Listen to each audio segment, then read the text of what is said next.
Too often business owners today are focusing on the little things in business. They're ordering supplies, dealing with employees, and dealing with customers, when what we should be focusing on is the most important thing, cash flow. I've grown over 10 businesses from the ground up. In this podcast, you'll learn the ins and outs of building a business and how to build transferable value. And most importantly, you'll learn how to maximize cash. They call me Cash Flow Mike, and this is the Clear Path to Cash.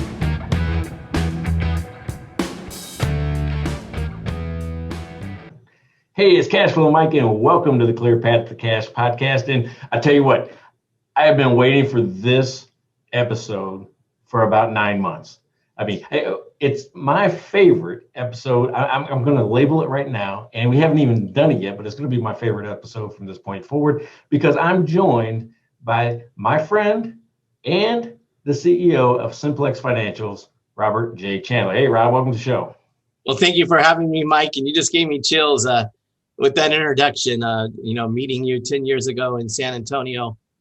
We actually met in the pool of, I believe it was the JW Marriott there in San Antonio, and didn't know that we would be doing this 10 years later. But hey, it's been an awesome time to get to know you over the years and just see your professional and personal growth, and same with mine. And just thank you for being a great friend, a great mentor, and a great business partner as well. You know what? I'm going to emulate that and say right back at you. And I think the only thing that's changed in our friendship is the color of our beards. What do you think? That's true. I actually, that's one of the things I think. I turned 50 next month. And when you look at in the mirror every day and you go, I think I'm getting younger. And then, you look at your hair or your goatee and you find out, wow, I'm getting gray. So I must be getting older. I'm convinced you get to 50 and you start counting backwards. So that's right. At least what I'm going to do. I know you just turned that about 6 months ago. I was there for your 50th bash, and that was a great time, and was able to get to know your family and friends, and definitely loved that evening, and what will be one of the things I never forget. Yeah, that was a humbling experience where we had people from all eras of my life and all around the country come in during COVID. I'm going to guess just to drink beer with me. Well, you're one of the special things that night is what I really enjoyed is all the guys were sitting around playing poker, and Mike got up and gave his seat to my daughter, and I think she took 4 or 5 guys out, and that just kind of made her whole night. So it's something that she always basically talks about. It's kind of like the first time I took her to the ponies in Del Mar, and she hit 8 out of 9 races, and everybody was coming up to her asking what horse she was going to bet on, and dummy me should have had her do the pick 6 because I think she would hit 5 out of the 6 races on the pick 6. But I'm telling you, she did absolutely better than I would have, for sure. Hey, let me just kind of explain to people what we're doing here, right? All right, so I wanted Rob to come on because we have been building something special. We've been building a company for the last 9 months, and man, I've got to tell you, we are now into the public. I mean, something that we just dreamed of, and I want to talk about how we got to this point. But I want to remind people also to, subscribe and sign up for those notifications and get notified when we have new episodes that come out. We're on Apple, we're on Google, we're on Spotify. If you can have a podcast directory, we are on it. And you do not want to miss this one. So, Rob, let's talk about the company we formed. We're calling it Simplex Financials. So how did we get here? From your point of view. So, from my point of view, with your background in the banking and accounting industry, mine in the accounting and technology world, we've been, living that and breathing that for the last 10 to 15 years. There was one core aspect that kind of aligned, and that was helping small businesses. When we really looked and started whiteboarding things out, one of the biggest passions that you have, as long as with myself, is, making those entrepreneurs successful. I think it's very important, when a business owner makes a decision to go into business, that they have all the necessary tools to be successful. When you look at the statistics of why they actually fail and not be successful, in my opinion, it's because they've only done half of the necessary things that they needed to do to be successful. And if you think about that, if you take a test in, college or high school and you only get half the answers right. My question is, are you going to pass that class? So if you do that with your business, at the end of the day, that business is not going to be successful if you're only achieving 50% of your company goals. I totally get, I get it, right? I mean, it's exactly right. And, when I was teaching bankers, because I did that for almost 7 years, probably almost 5,000 different bankers, I always started off every seminar with, hey, here's what your job is. Your job is to fulfill dreams, right? Because that's every single business owner you touch has a dream. They went into business for a reason. They're either they've got a cause, they've got a passion, they're good at something, they want to be their own boss, doesn't matter. They have a dream, and your job is to fulfill it. And I've made that my job, right? My job is to help business owners, make their dreams come true. So, I mean, I thought that's what you and I had in common. No, definitely. And then, from there, it was really, you and I sitting there and drawing out and focusing on the other 50% where businesses actually fail. I think a lot of times business owners try to concentrate on the strong things that they're really good at. And the other things that they're not good at, if they would just go out and, become at least 25% of the 50% successful, that would take them up to maybe an 80% success rate in business, and that would make them successful and be profitable. And so for what you and I saw is we really wanted to hone in on the other side of that business that's not being successful, and helping that business owner completely see and be able to tell that story of them being successful. Absolutely. Hey, so if anybody's out there listening to us right now and they're doing the math, I just said 9 months, and we know we're in 2021, which means this happened during 2020 or the age of the quarantine. What's your thought? I mean, isn't that amazing that here we are, we built a company when the world restricted us? Think about that. It was really crazy. I think where really things took off for us is we spent some time up front of making the list of things that we needed to do and complete.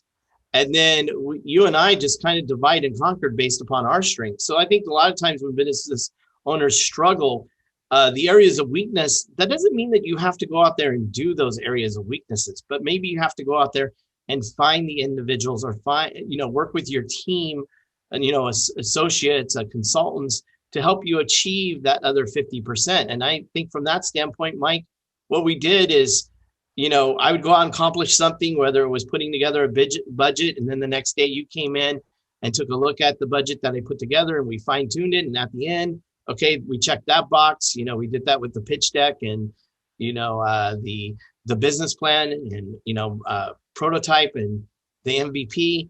We were able to do that just because we tag teamed that, and we really leveraged each other's strengths, but, we then held each other accountable to making sure things got happened in the timelines that we set.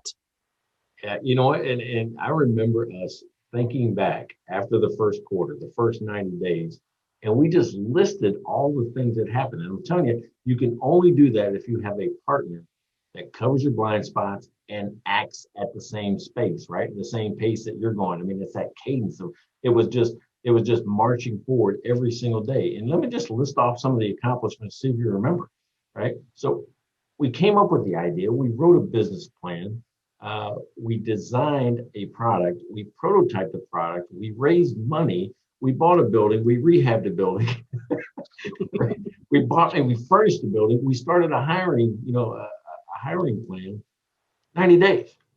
It was amazing. Unbelievable. I just, I know we worked a lot. I remember those days because we took Sundays off. We were pretty dedicated to spend Sundays with our families, but we worked, hard, 6 to 8 hours on a Saturday and making things happen. And, we would just not put that pencil or, keystrokes down until that item was completed. And it's one of those things where, you take a look at it and say, how did we able to do it in 90 days? I felt when we got to like the third week and just got that ball rolling, it was not going to be able to be stopped. And then, I thought raising the capital for the company. I said, hey, Mike, get some plane tickets. We're going to be flying from city to city. But we said, hey, wait a minute, we're a technology company. We're in a pandemic. We really can't travel city to city. Made a couple phone calls, did a couple of Zoom presentations. And before you knew it, we went out and raised the money. I think we were completely done in raising all the capital needed for the company in like 17 days. And, we just recently launched the product. And when I look back from the day that you walked into or flew into San Diego to the date that we actually made public the product, I think it was 310 days. And we were actually speaking to, associate in the technology accounting world. And, she basically shared with us that usually takes 3 years. I cannot believe that you've gone this far in less than 1 year. You know why? I mean, we kept telling people, we're like going, it's because we already made all those mistakes, right? 10 Yeah. 10 years plus in this industry, doing software, doing technology, building businesses. Once you make the mistakes, it speeds up the learning curve really fast. And I mean, I made my share of it. And you know what? We still make some mistakes. I mean, you and I mean, we're still, just like any other business out there. But man, I tell you what, I love the way we problem solve together. I mean, I haven't had a partner like that, and it's really, truly, refreshing, and it's really nice. Yeah. And, there's nothing wrong with mistakes. I always, when the people ask me where's my success from, it's always say I fell fast and I learned from that. And I think that's the main thing is don't be worried about failure because your success will come from that. And, for someone like myself that's been in the accounting and technology and consulting and CFO world, that's, where I've learned from just not my mistakes, but also, business clients making mistakes and then walking them through, the path of correcting those mistakes.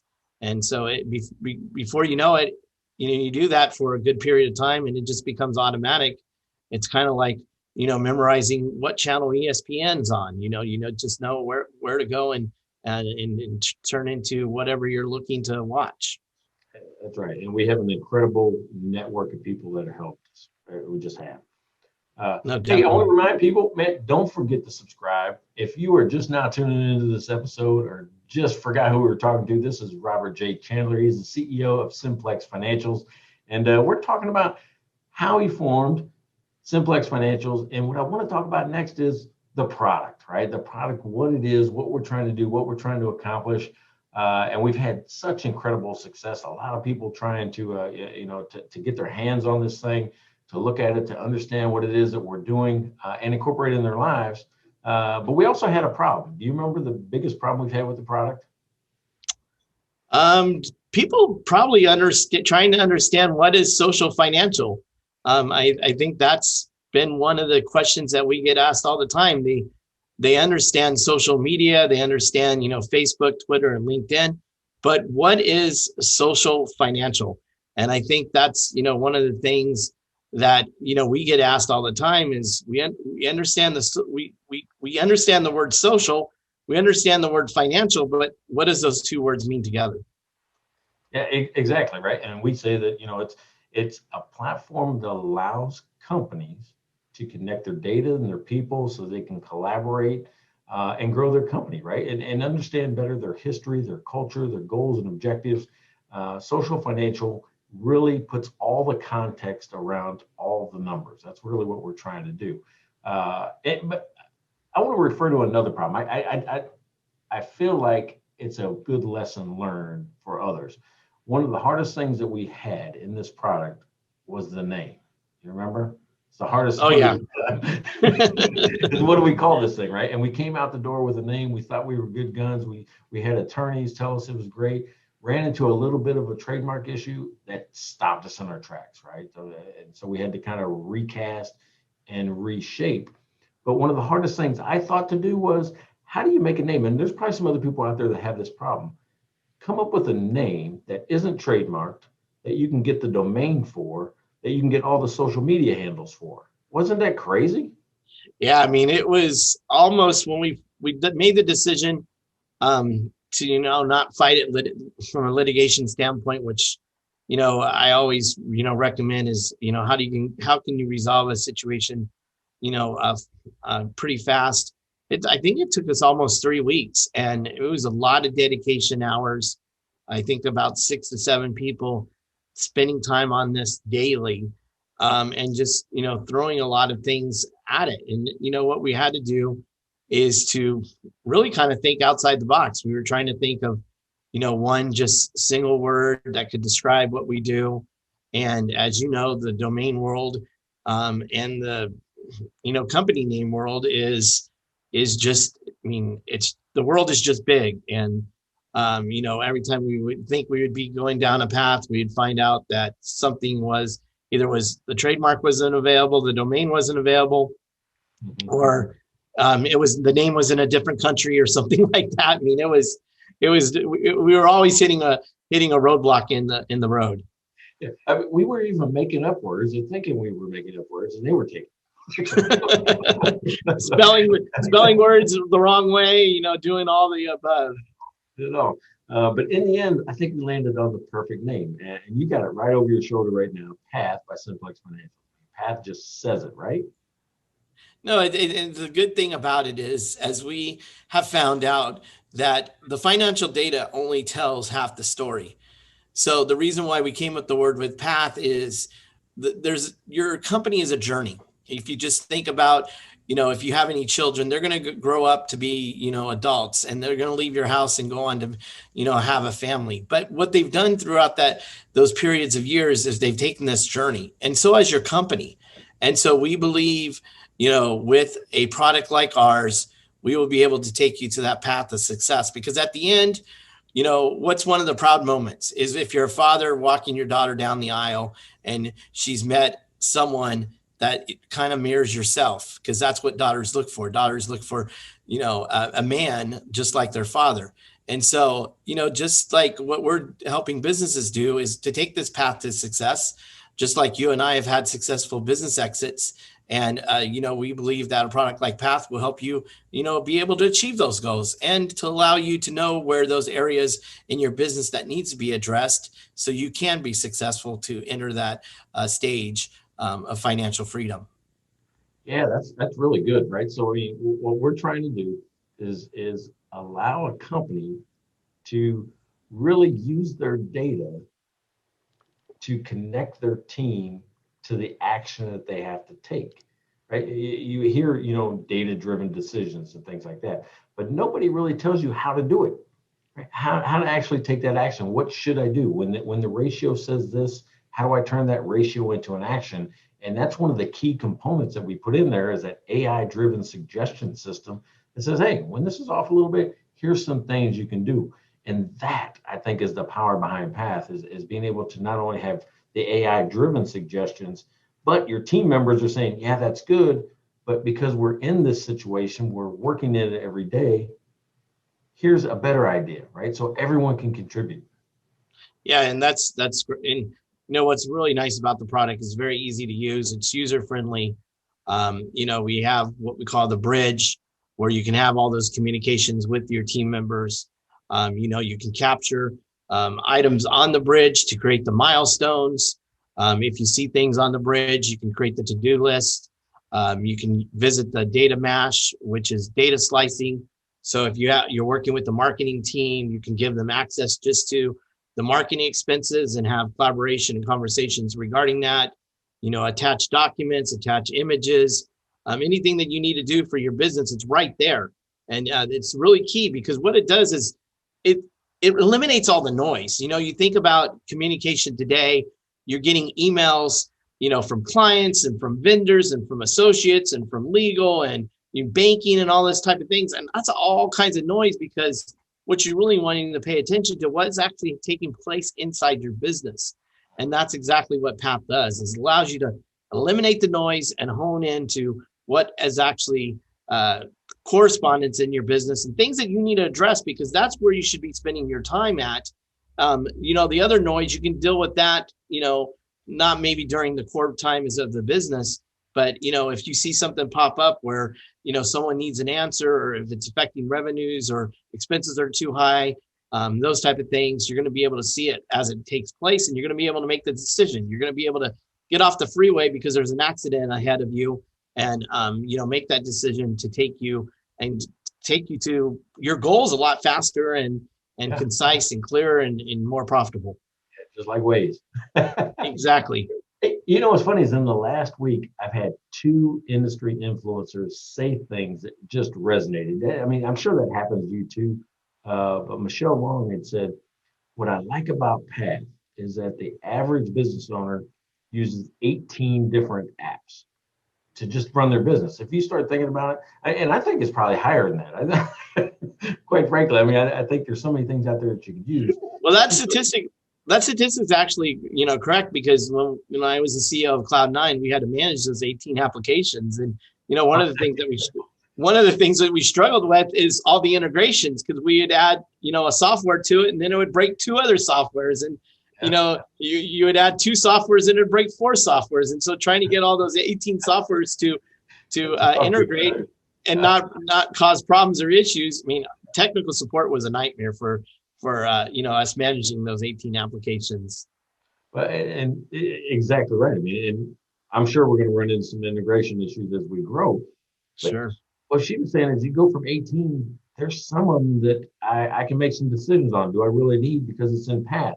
And who followed it up was Greg LaFalle, just recently, where he said a couple of things. He says, you know what? You can't do everything Slack can do, but you can do most of it.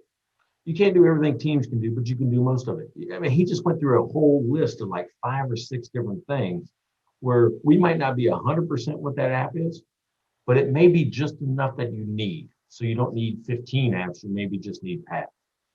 Isn't that cool? Definitely. Yeah, it's so cool. And what I really love is the data mesh, because you can really go in there and customize and build your metrics to those important metrics of your business. We load some templates in there that will help you out to at least get you thinking about different metrics you might want to manage and control for your business. But at the end of the day, you get to control, what goes on the platform, which is really cool. Just like, your social media feeds, you can decide if you want to post a picture or not, or post, an activity you might be involved in. You're able to do that as well. And the good thing is no one has access to it unless you invite them to it. That's right. That's right. And just so data mesh, I want to put a little thing in it. Data mesh is exactly the way it sounds. We take data that you've, integrated into the platform and allow you to control it. If you want to compare one piece to another, just simply start typing the names and you can compare things that you normally have to build a spreadsheet for. Now it's just all in one table, allowing you to slice and dice it. Easier than Excel, easier than some of the other, programs that are out there. Man, I just love being able to take data from different sources and mash them together. No, definitely. And, I really strongly recommend, to go out and try a 7-day free trial. Sign up and kick the tires and drive it around the block and, drive it 0 to 60 in, 3 seconds, just like I do my Tesla. See if it will benefit your business, and which I know it will. Speak to one of our associates and they can give you some overviews and training on it. It's very easy to use, and just start adding information and start connecting it to your QuickBooks. That's awesome. So that's right. You go to pathbysimplex.com and just click a 7-day trial. Just click the trial and start it right now. But it's pathbysimplex.com. And the last question for, believe it or not, I'm just going to describe it as the best business partner I've ever had. So if you're going to take anybody's advice, take Rob Chandler's. Here it is. It's my final question. I ask it of everyone. If your best friend, probably me, if your best friend was starting a business today, what advice would you give them? I would say spend some time just writing down all your goals. And before you start that business, have an exit strategy in mind. So why are you starting that business? And clarify that. And that's the goal that you need to work to accomplish. There you go. Shameless plug for the clear path to cash. Step 1 is start with the end in mind. Yep, exactly. Which you and I have discussed on many, many occasions. Absolutely. Absolutely. So, hey, I have been talking to the CEO of Simplex Financials, Robert J Chandler. And you've been listening to the Clear Path to Cash podcast. I'm Cashflow Mike. And as always, Don't be a dumb business owner.